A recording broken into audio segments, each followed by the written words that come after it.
E adesso siamo pronti per un bel campidanese, sì, perché no? Il campidanese dalla fisarmonica di Rolando Piras, la chitarra di Ignazio Iana, se no non l'abbiamo più. e il susolito è questa di Claudio Serra, da Manda, la trugetta bella, sono insegnabili per Gilberto Marcello, Fabiano Sanna alla chitarra,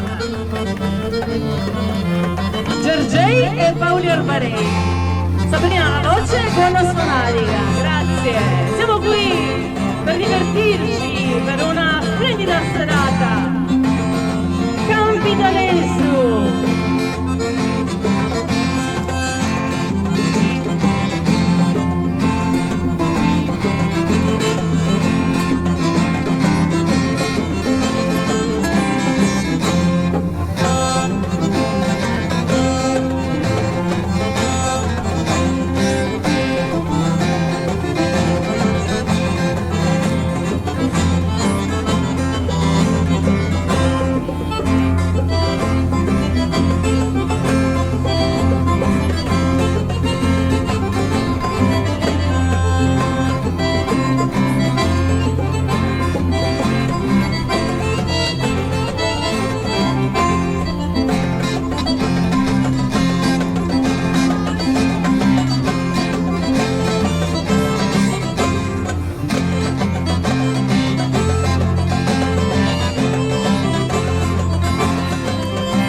grazie.